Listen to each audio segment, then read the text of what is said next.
अस्सलाम वालेकुम दोस्तों, आज की वीडियो में बात करेंगे उस अमेरिकन लेडी के बारे में जो पाकिस्तान में स्टक स्टक है। पाकिस्तान गई है। ओनेजा रॉबिन्सन 33 ईयर ओल्ड वुमेन जो ज़ाहिर है किसी ऑनलाइन प्लेटफॉर्म पे किसी पाकिस्तानी लड़के से मिली जो कि 19 साल का है। उससे उसका कहना ये है कि उसने उससे शादी की ऑनलाइन। उसके बाद उसने कहा कि ठीक है तुम पाकिस्तान आ जाओ। तो जब वो पाकिस्तान गई है तो उस लड़के ने उसको देखा तो उसने पहचानने से इनकार कर दिया कि तुम तो वो हो ही नहीं, क्योंकि उसने मे बी जो ऑनलाइन ऐप यूज़ करती थी उसमें कोई फ़िल्टर्स थे या जो भी थे।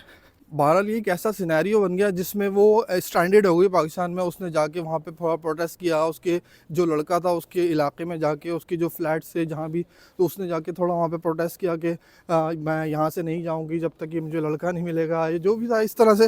यानी काफ़ी जो है वो वहाँ पे शोर शराबा हुआ। उसको देखते हुए जा रहे हैं वहाँ पे क्या हुआ कि मीडिया भी इन्वॉल्व हो गया, मीडिया आ गया।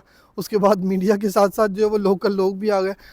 अब इस जगह पे आती है पाकिस्तान की हॉस्पिटैलिटी और वहाँ का कल्चर। अब देखें लोग जब वहाँ पे उन लोगों को इस चीज़ के बारे में पता चला कि ये औरत यहाँ पे स्टक हो गई है, इस तरह से आई है।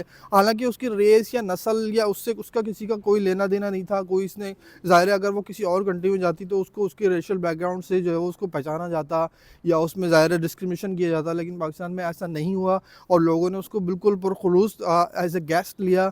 लोगों ने उसके साथ मोहब्बत की, उसके साथ बात की, उसके मसले सुने। इस इवन तो वहाँ पे बहुत सारी चैरिटीज़ इन्वॉल्व हो गई जो इसमें स्पेशली जो है वो चीपा साहब का मैं नाम लूँगा कि उन्होंने बहुत ज़्यादा इसमें आगे से आगे आए, उन्होंने इसको हेल्प की, उसको उन्होंने अकोमोडेशन प्रोवाइड करने का कहा, उन्होंने उसको खाना दिलाने का यानी दिलवाया। इसी तरह से जो है उसकी उनकी उसकी ट्रीटमेंट करवाई। उसको एक गेस्ट हाउस पसंद नहीं आया तो उसने कहा कि ठीक है मुझे यहाँ नहीं जाना, मुझे कहीं और जाना है। तो उसको अच्छी से अच्छी जगह प्रोवाइड की, उसको अकोमोडेशन प्रोवाइड की, फूड प्रोवाइड किया। इसी तरह से जो ब्यूटी ट्यूटी जो ट्रीटमेंट वाले हैं वो आ रहे हैं, उसके हेयर को जो है वो बना रहे हैं, उसकी आईब्रोज बना रहे हैं, उसकी टेक केयर कर रहे हैं, उसको फूड दे रहे हैं, उसकी जो है वो मेडिकल चेकअप कर रहे हैं। यानी उसको लोग जो है वो तरह तरह की जो है वो फैसिलिटीज़ प्रोवाइड करने के लिए आगे से आगे आ रहे हैं। यानी वो अपने मुल्क में एज ए गेस्ट समझ रहे हैं। तो यहाँ पे कहने का मकसद ये कि पाकिस्तानी कल्चर में यही है कि अगर कोई गेस्ट आता है तो यानी किसी और मुल्क से या कहीं किसी और जगह से कोई इंसान वहाँ जब आता है तो उसको एज ए गेस्ट समझते हैं। वो उसको किसी भी तरह की कोई डिस्क्रिमिनेशन नहीं देते। और इसी तरह से वहाँ पे भी किया गया, लोगों ने उसको बहुत बड़ी इज्जत दी।